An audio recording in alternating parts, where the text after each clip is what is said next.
If you've been writing for very long, you've likely come across the terms novella, flash fiction, and microfiction. These are terms writers use to describe the different lengths of stories, but they're not terms most readers are familiar with. Most readers understand novel and short story. So you can't use that terminology as the only way of letting a reader know what they are getting. And the difference between a novel and a short story is not as simple as word count. It also has to do with the complexity of the story. Whether or not you understand the differences between these different story lengths is going to determine whether or not you get published and how receptive readers are to your writing. Which is why today I want to talk about what's the difference between a novel, novella, and short story, and why should you care? If you hang on until the end of this video, I'll let you know how you can get a free submission checklist, which will help you get a piece of any length published. This is Ignited Ink Writing, a channel dedicated to helping authors like you transform your writing so it lingers with your readers, because writing that lingers gets remembered and recommended to others.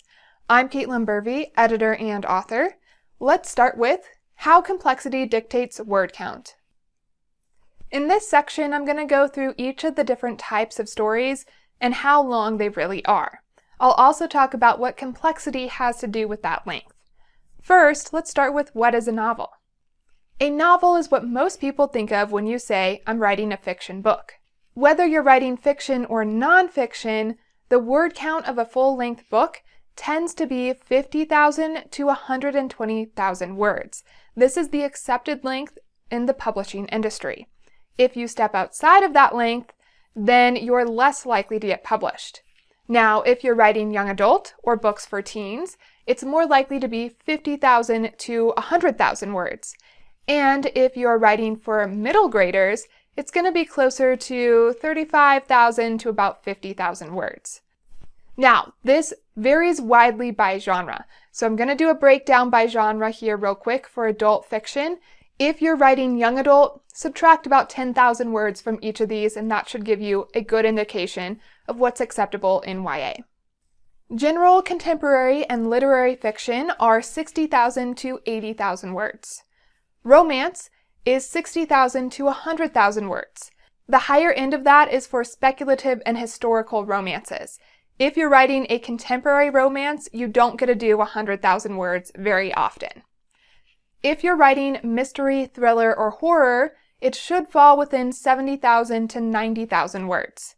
If you're writing historical fiction, you're looking at closer to 80,000 to 100,000 words. And the longest category is science fiction and fantasy, which is 90,000 to 120,000 words. They get the longest because there's a lot of world building involved in those genres. If you're writing nonfiction, then your self-help, how-to type of books should be 40,000 to 60,000 words. Standard nonfiction is 70,000 to 80,000 words, and memoir or more story-based nonfiction is 70,000 to 100,000 words. The genres with the higher word counts are ones that have lots of pieces of the stories that are outside of most readers' lived experience. That's why science fiction, fantasy, historical fiction gets higher word counts. We need more words to describe the things that we can't expect our average reader to have experienced themselves. However, if I'm writing contemporary fiction, I don't need to describe in detail what a car is. I can assume most of my readers are experienced at what a car is. Nonfiction varies widely depending on whether it's story-based or information-based. If your book is designed to deliver more information to your reader, a reader can only take in so much from one book. That's why it tends to be shorter. Also, readers of that type of nonfiction are not interested in fluff. That really annoys them, so we tend to cut out all of those extra bits. But if we're writing story-based nonfiction, a big part of that book is to entertain, not just inform. So we get more words to be more entertaining. If you want to be traditionally published, you need to make sure that your first books fit within these word count ranges. If they don't, it's going to be a lot harder to get an agent or a traditional publisher. These are the accepted lengths for these genres. Do not be comparing yourself to some big name in your genre. like Dan Brown or Stephen King or Anne Rice. They have made a big enough name for themselves that they get to write whatever length of book they want. You're not them yet. These fiction and nonfiction books are so long because they're more complex than their shorter counterparts. A whole fiction novel has so many things happening in it. It covers the character's whole arc. There's a big plot arc. There are events leading up to a climax. There are subplots. There are minor characters that we want to know about too. There are different points of view. You need all of these words to be able to cover such a big story. It's more complex. There's more happening. Now, the next shortest type of story is a novella. Novellas also have a lot happening in them, but they don't have quite as much. Say it takes 10 big events to lead up to the climax of a novel. Maybe a novella, it takes 5 or 7 big events to lead up to that climax. A novella is going to have less subplots, and those subplots are going to be more closely related to the main plot. So maybe each subplot in a novella is centered around the same big theme that the whole book has, but in a novel, maybe each subplot is not so strictly related to that big theme. They could be, but it's just an example of how a novel might be more complex and a novella is less complex. It takes less words to tell the whole story of a novella. A novella also might focus on fewer characters and fewer points of view. The length of a novella is 10,000 to 40,000 words. You'll notice that there is a small gap between a novel and a novella, about 10,000 words. I call this the no man's land of publishing. Could you write a story that's successful and complete at 45,000 words? Yes, but publishers don't know what to do with that length. They don't know how to find readers who are looking for that length of a story. So it's kind of this in-between no man's land. You might as well find a way to add 10,000 words and make it a full novel. Now, novellas are really useful for writers who are writing series or who are trying to build an email list and a following, because you can give away a novella for free and hook readers in to your series or your other books. This works because a novella is long enough to capture the attention of readers who are looking to read full novels, full nonfiction books, but it's short enough that you don't feel like you're giving away a whole bunch of your life and your work for free. So novellas are great freebies, reader magnets, whatever word you want to use. They can be really useful. I recommend keeping them related to your main series or your main world. It could be the story of a side character. It could be what happens before the book series starts. It could be a mythology related to your series. Just keep it related in some way, and you're more likely to hook readers into your main series with it. Novellas are less likely to be published by traditional publishers. They don't really put them out like a full book. They might include it in a collection if it's a shorter novella in particular. If you're a bigger name author, you can probably get away with publishing whatever you want. So you might put out 3 novellas in a mini collection book or something like that, but that's not the norm.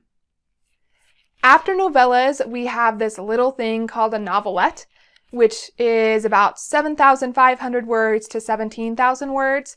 It overlaps what a short story is and what a novella is. I have never seen anyone other than a writing class and a writing instructor use the word novelette. So I would just call it a novella or a short story if it was my piece. You can do whatever you want with that.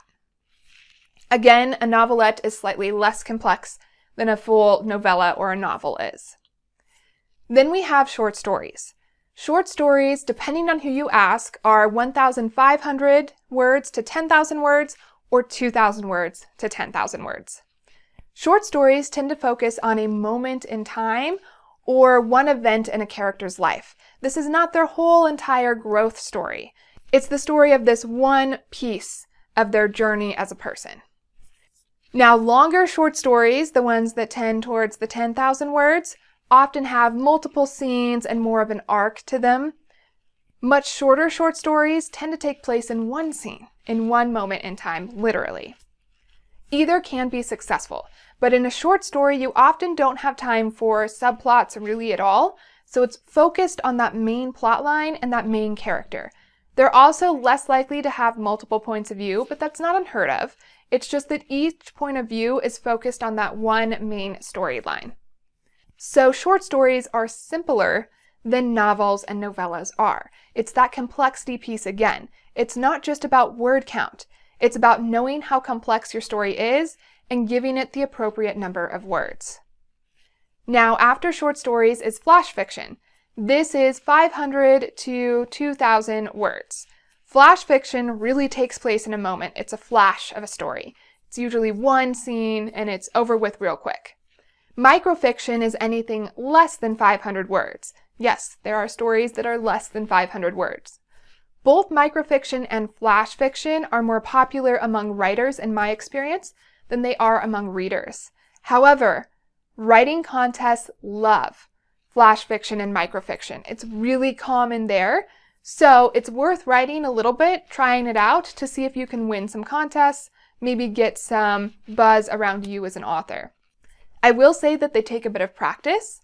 At one point in my life, I used to try and write a 50-word story every day, just for practice at writing complete stories like that. And so I've submitted some of those pieces and won a couple of microfiction contests with them. You might try doing something similar just to keep yourself writing daily. So those are the word counts and complexity differences between the different types of stories. It's not just about the word count again, it's about how complex that story is and how many words it's going to take to effectively tell it in an entertaining way. Next, I want to share managing reader expectations. For this next section, I'm going to focus on short stories, novellas, and novels because these are the terms most readers are going to recognize and understand. Again, if you say microfiction or novelette, a reader is not going to know what you're talking about. So I would stick with short story, novella, or novel. When you write something of an unusual length, it's not enough just to call it a novella. Yes, many readers do understand what that term means, but many others don't. And some readers, it might not connect in their brain. Maybe they just really like your description, so they bought it and they were expecting a full book. They're not going to leave you a very nice review.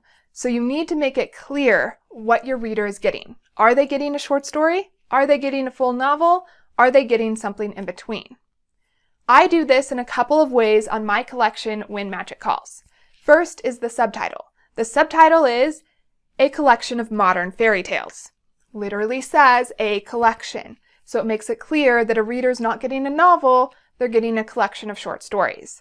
Then I reinforce this on the back cover by providing a short elevator pitch for 3 of my stories, in addition to a couple of sentences about the overall collection. So I had to write 3 mini blurbs instead of 1 big blurb. This reinforces that this is a collection of short stories. It's not a novel or a novella.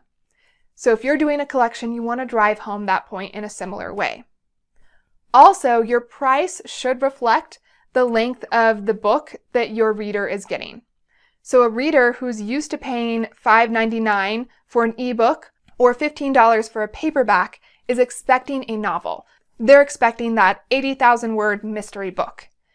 If you wrote a novella, you don't get to charge that same amount because a reader is going to be really angry when they thought they were paying for 80,000 words and they only got 40,000. So instead, you would charge less. Maybe your novella is $3.99 or $1.99 on sale instead of that full $5.99 ebook price. Printing out novellas is not as cost effective, so I would double check how much it's going to cost, pick a good size, maybe do a couple of novellas, or maybe add your novella to your full book as a bonus instead. So play around with that pricing. That's why I did a collection of short stories and I printed it out. It's a full-length book, is because I wanted it to be cost effective for both me and the reader. When you use your price and the words on your title and your back cover copy to explain to a reader what they're getting, they're more likely to be satisfied with something other than a novel. So make sure that you're communicating clearly. And that way your reader will be happy and hopefully leave a good review. Next, I want to share an editor and author's thoughts on word counts. I'm a firm believer that every story has an ideal length, and that length is directly related to how complex that story is. So you cannot force a big novel story idea to be a short story successfully. And you cannot expand this moment in time short story idea into a novel without boring the crap out of your reader. So each story idea that you have is going to fit into one of these lengths or categories of stories. You need to, as the author, figure out which length is best for that story so you know how to market it so that your ideal readers can find it. If you don't understand these different story categories, the complexity of your idea, then you're going to have a really hard time not only publishing it, but getting readers to read it. So you need to understand these differences so that you can ultimately be read. Now that said, learning to write to word count is a very useful skill. If you want to be published in literary magazines and journals, they're going to say they're looking for short stories. They really mean short stories under 5,000 words most often. So if you have a 10,000 word short story, is it technically a short story? Yes, but it will not be published in those literary magazines and journals. So you need to learn how to write short stories that fit that word count restraint. The same goes for novels. If you want to be published by a traditional publisher, you need to learn how to write a book that fits in that traditional word count range. That way a traditional publisher is more likely to pick it up. So you might have a story idea that doesn't fit there. That's okay, still write that story, but look for an idea that does fit into one of these ideal word count ranges. It will take practice for some people. I had to teach myself how to write short stories. All of my ideas used to be way too big, and now I have learned which of my ideas fit best as a short story and which fit best as a novel. Which ones fit best in between, I have yet. It also might help you if you go into writing your story knowing how long you roughly want it to be. This works really well for some writers. If they hear, I need you to write a 5,000 word short story, they will look for an idea that they know is going to fit that length well. For me, I tend to just write my story ideas and revise them until I'm happy with them, and then figure out where they fit and where I might try and publish them. It's not nearly as efficient as the people who write the other way, but it's what works for me.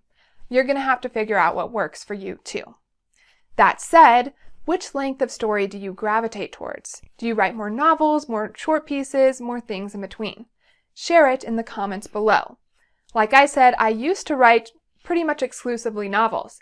Now I write a lot of short stories and some novels. For more tips on the different lengths of writing and how to best execute your story ideas, subscribe to Ignited Ink Writing, a channel dedicated to helping authors like you transform your writing so it lingers with your readers. Because writing that lingers gets remembered and recommended to others. I'm Caitlin Burvey, editor and author. To find out more about me, go to ignitedinkwriting.com. There you will find a free submission checklist, which will help you get any piece of any length published, as long as it is revised and ready for publication. And go to caitlinburvey.com to see my writings, the different lengths that I do, and to see my collection of short stories, When Magic Calls, which will help you better understand what makes a short story versus a novel. And now it's your turn to pause and think about the complexity of your story's idea. How many words is it going to take to effectively execute that idea? Now you know whether you're writing a novel, novella, or short story, so you can ignite your ink.